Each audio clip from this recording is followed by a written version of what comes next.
Hi friends, இன்னைக்கு நம்ம சேனல்ல என்ன பார்க்க போறோம்னா, காலையில டிஃபன் வந்து ரவா கிச்சடி பண்ணியிருக்கோம். மாவு கொஞ்சமா இருக்கு. தோசை வேணும்னா ஊத்திக்கிறவங்க ஊத்திப்பாங்க.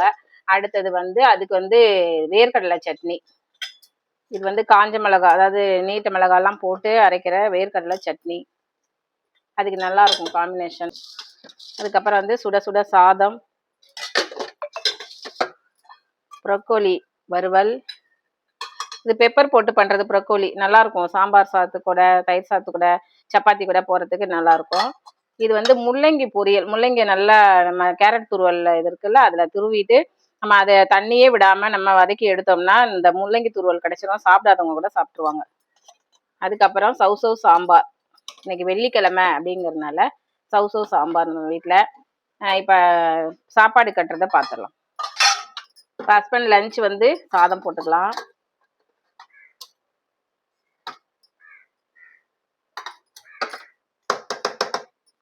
ரைஸ் ரொம்ப எடுக்க மாட்டாங்க, அதனால வந்து இதுலேயே சாம்பார் போட்டுக்கலாம். அவருக்கு ஸ்பூனில் சாப்பிட்றதுனால கிளறி கொடுத்துடணும். தனித்தனியாக எடுத்துகிட்டு போக மாட்டாங்க, அதனால நாங்கள் கிளறி கொடுத்துருவோம். கொஞ்சம் தாராளமாகவே ஊற்றிட்டோம்னா இதை பெசறிட்டு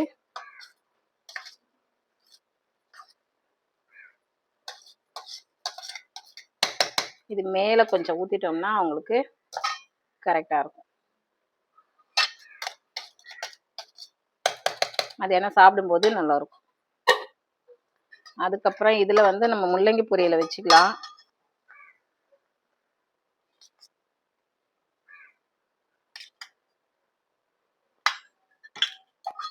இதை மூடிட்டு